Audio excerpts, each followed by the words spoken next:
हाँ तो दोस्तों, तो आज के इस वीडियो में मैं आपको बी फार्मा के बाद होने वाली जितने भी गवर्नमेंट जॉब्स हैं व प्राइवेट जॉब्स हैं उनके बारे में सारी जानकारी दूंगा। तो दोस्तों, आप बिल्कुल सही वीडियो पर आए हैं। अगर आप सोच रहे हैं कि बी फार्मा के बाद क्या किया जाए तो ये वीडियो आपके लिए है। तो ये वीडियो आज का बहुत ही इन्फॉर्मेटिव रहेगा। आज मैं आपको पूरी जानकारी दूंगा कि बी फार्मा के बाद क्या किया जाए।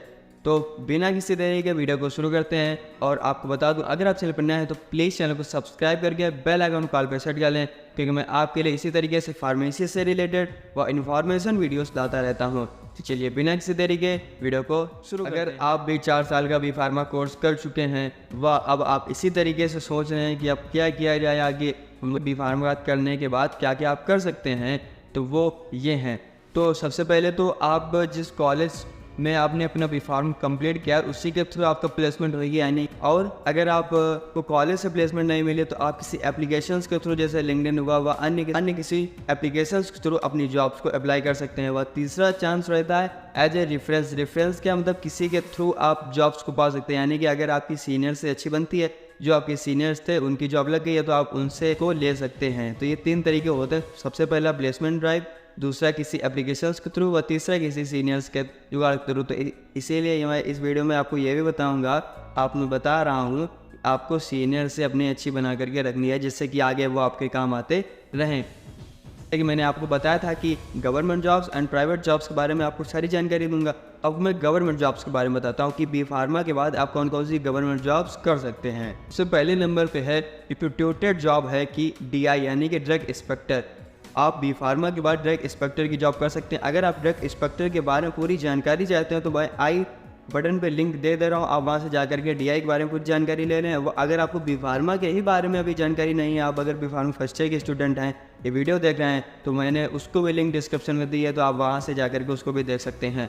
तो DI के बारे में मैंने आपको पूरा बताया, वहाँ से जा करके देख सकते हैं। तो बी फार्मा कर चुके हैं तो DI के थ्रू आप एक अच्छी जॉब अपॉर्चुनिटीज़ आपके लिए रहेगी। दूसरी है फार्मासिस्ट की job as a government sector, जैसे कि रेलवे हुआ, SSC हुआ, असम राइफल्स हुआ, आर्मी हुआ और CRPF हुआ और ITBP हुआ। इन सभी में हमारे जितने भी स्टूडेंट्स होते हैं उनके लिए फार्मासिस्ट की जॉब निकलती हैं, तो वहाँ पर भी आप अप्लाई कर सकते हैं। आप हो गए गवर्नमेंट सेक्टर्स में बात की, आप इन जॉब्स को बी फार्मा के बाद ढूंढ सकते हैं।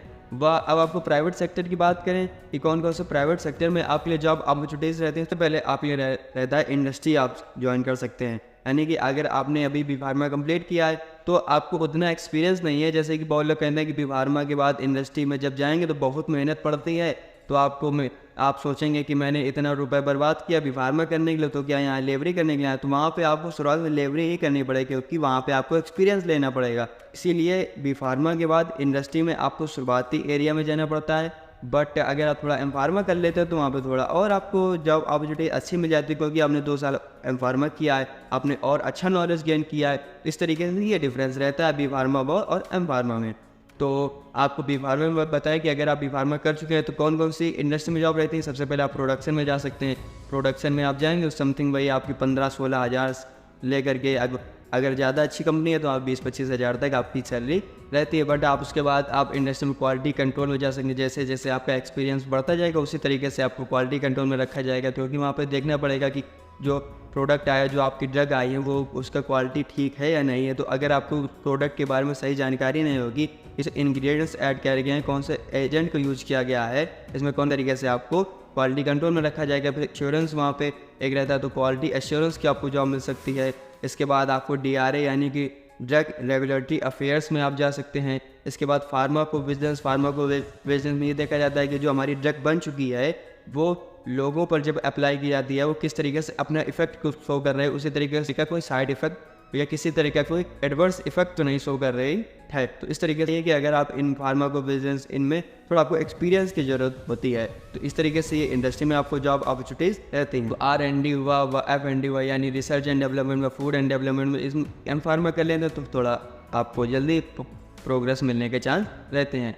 तो ये तो रहे इंडस्ट्रियल व इसके बाद आप मार्केटिंग एंड सेल्स में जॉब कर सकते हैं, जैसे कि MR हुआ, रिप्रेजेंटेटिव के रूप में आप, जैसे कि उसके बाद आप मार्केट रिसर्च एनालिस्ट के रूप में उसमें काम कर सकते हैं। जैसे कि डाटा को एनालाइज करना होता है कि यानी कि जो आपका कंज्यूमर है उसमें कंपटीटर्स में क्या जानकारी रखता है कि कंपनी में क्या चल रहा है, उसी हिसाब से मार्केट में क्या प्रोडक्ट को लाया जाए, यानी कि sales, consumers preference business conditions and other factors पे काम करता है।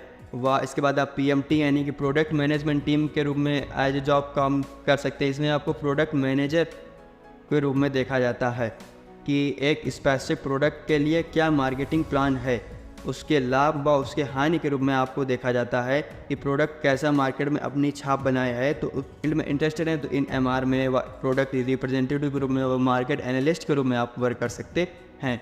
बहुत सी जॉब्स है जो M-Pharma के बाद रहती हैं, जैसा कि आप एकेडमिक ज्वाइन कर सकते हैं। आपके पास M-Pharma होना जरूरी है, तो उस तरीके से अगर आप B-Pharma करें तो आप एकेडमिक्स में D-Pharma के स्टूडेंट्स को पढ़ा सकते हैं अगर आपका एकेडमिक्स में इंटरेस्ट है।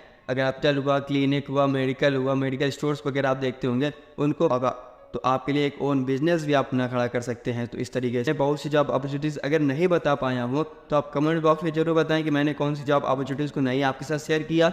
उसे बहुत से अवसर्स हैं आपको B-Pharma के बात करने के वर्ष में, जैसा कि आप देख पा रहे हो कि ज़्यादातर स्टूडेंट B-Pharma को प्रेफर कर रहे हैं। तो आगे चल के कहीं ना कहीं जॉब के लिए आगे काफ़ी दिक्कतें हो सकती हैं, तो अभी से आपको मेहनत करते रहना है, आगे बढ़ते रहना है और अच्छी से अच्छी जॉब मिले, या ये ना रहे कि मैं 4 साल बर्बाद कर दिए हैं।